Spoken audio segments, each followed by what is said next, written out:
Hi everyone, Rob Power here from the University of Ontario Institute for Technology and the International Association for Mobile Learning. And today I'm here with Dr. Marcus Specht from the Open University of the Netherlands at the Welton Institute, and we're talking future trends in mobile learning. Welcome, Dr. Specht. Hi all, hi Rob, thank you very much for having me. We have been doing some work together in the past, and I'm really looking forward to have a little chat about like future technologies for mobile learning. Okay, so Marcus, could you start off by telling us a little bit about the difference, because these are hot topics in the tech sphere today, the differences between augmented reality and virtual reality and what their roles are, their potential roles are in mobile learning? Mm-hmm. Sure. I mean, there are quite some standard definitions that one can find in the literature about virtual reality, augmented reality. Basically, I think the words, if you look at it, speak for itself. So my definition clearly in virtual reality, you really create a virtual world. There's not necessarily a link between the media and you create and you work in and you look at, and the real world. Augmented reality always has this connection, connecting the real world with some augmenting information.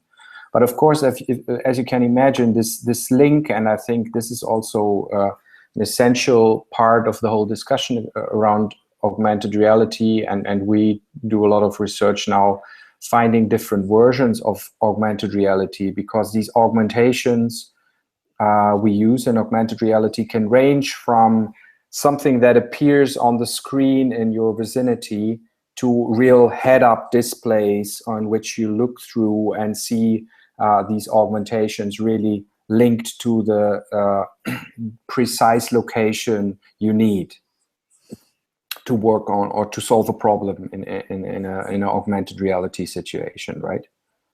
So these augmentations and how they link, and in augmented reality, people often speak from the registration problem to link the context of the information and the perspective of the user, how you link them together, this registration problem. This is for me a core problem also for the instructional design we do when we use augmented reality for learning support.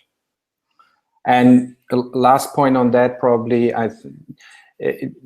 naturally it comes when you talk then about augmented reality, that this is mobile, yeah? So there has been some work on augmented reality in static systems where you augment objects, but normally you move around and the information is embedded into the situations you perceive with your senses. And in a lot of occasions, of course, we try to use additional channels. So typical example, museum guiding systems, where you walk around in the museum, you use the visual channel, but the augmentation is audio. So in my interpretation, in a broad interpretation of augmented reality, I would also consider this an augmented reality system. And it uses two different channels to give you information, and to synchronize these two channels is the key. Okay, so Marcus, could you give us some examples of how you have been working with augmented or virtual reality applications in the education sector?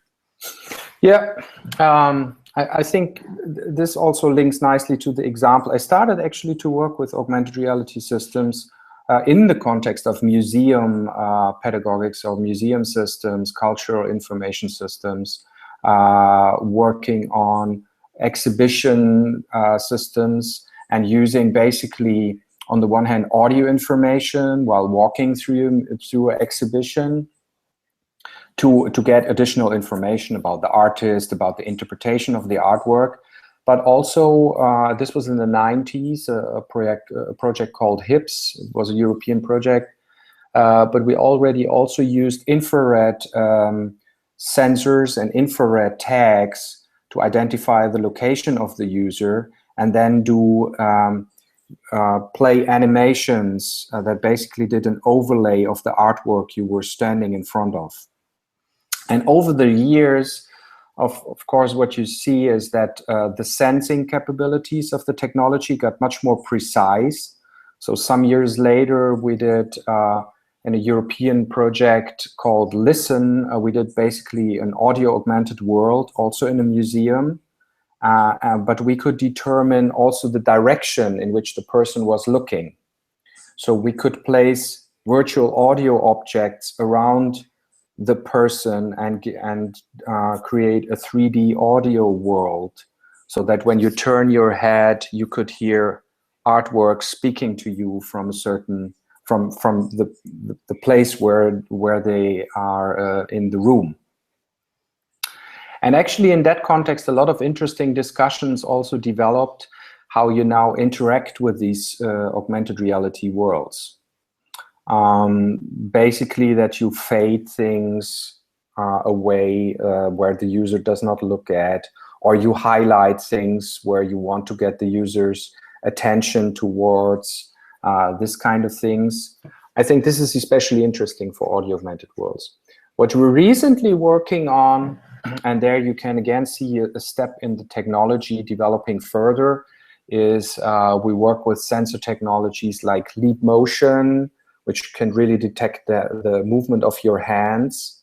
And we're mixing real world video with augmentations of, for example, hands of an expert. So the pedagogical scenario that develops out of that is, let's assume you are a maintenance person, you're in front of a complex machine you have to maintain.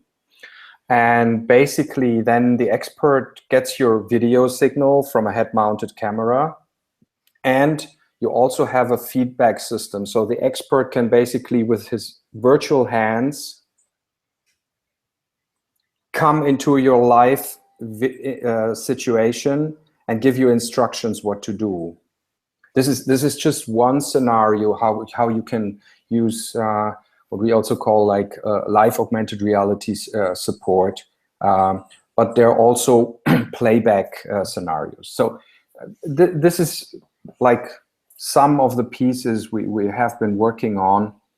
And this recent project, just to mention this also, is also a European fund project. It's called WeKit. And there we start from the idea of really transferring experiences from an expert by capturing them and then putting them in augmented reality support tools to learn from these captured experiences. This basically is the idea. Okay, so in what sectors or what areas of the education sector do you see augmented reality or virtual reality applications having the greatest impact over the next couple of years? Oh, I think there are many possible applications. I think mostly or nearly in all domains. There certainly are the current ones we're looking into are the typical situations like complex problem-solving scenarios. So maintenance is one of the top fields, but medicine, of course, is also a huge area of applying these. And I would say those two. I definitely forget a lot of other ones. So I don't see many restrictions. I mean, you can even go down to primary school education, where you have really added values by learning things in an augmented reality simulation versus learning it from a book, right? So what we did in a paper in 2011, I probably can recommend to have a look at with two colleagues. We looked basically at different augmentation scenarios and also different fields like manufacturing, architecture, engineering, so really medicine, all these different domains, and we highlighted some applications from these domains that we really think are powerful educational applications. Okay, so Marcus, you've already touched on a little bit about this with some of the examples that you've given, but can you describe for us what exactly wearable technologies are and how they relate to mobile learning? Mm-hmm. I think wearable technologies are another puzzle piece, and in this whole new developments on mobile learning, basically, I would say I would describe it some or the core components of mobile devices. Of course, is the computing power. It's the display you have on this device, and it's more and more also the sensing power. Yeah. The sensors built in, starting from location-based services as one of the most successful models for mobile devices. Yeah, you have a lot of applications in the educational domain, field trips, inquiry-based learning approaches, and so on. So you have these three components. Yeah, that's display, computing power, and sensing technology. And what we see more and more that these components, you either use it in one component system, but they also can be torn apart and use and be combined very flexibly.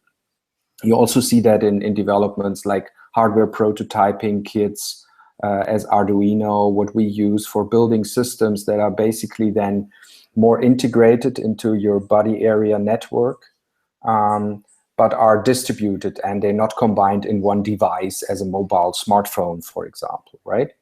So the wearable components then can be, in most cases, either I found them interesting from an interaction point of view for either the sensing part or the display part. Typical sensing parts are the sensors you use for, let's say, sport tracking.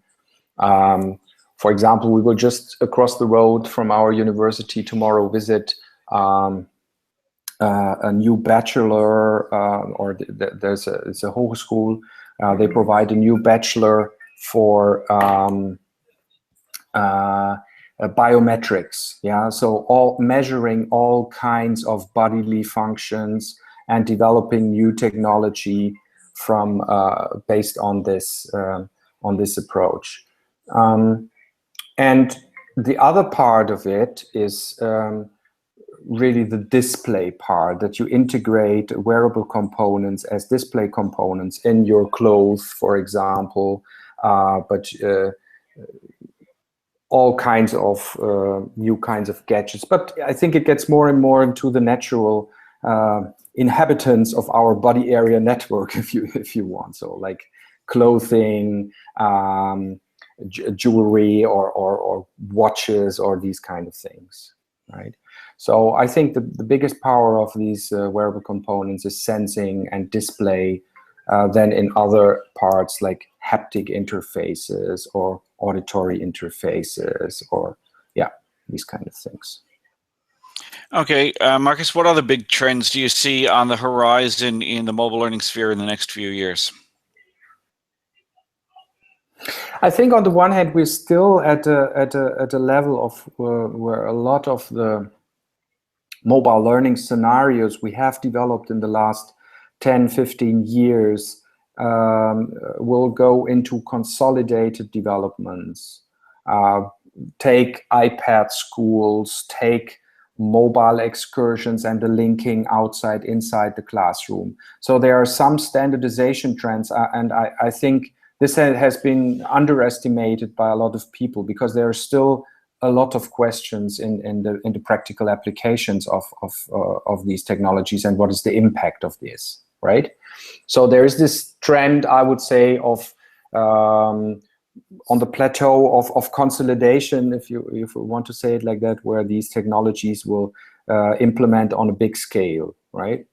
On the other hand, most of the techie trends I see that is linked to what I just described with these loose components or the sensing components. So I think sensing and display technologies will develop rapidly. We just see that now with HoloLens, like as one device, or 2-3 years ago with the Google Glass. I think this will develop to a level of maturity that we can have real-world integration of visual augmentations in a really user-friendly and comfortable way. And one big thing that is underlying this whole development, of course, if you imagine that you get more sensing data and you get more things to display, you need some crunching numbers in the background and creating feedback and doing that on big data and learning analytics solutions.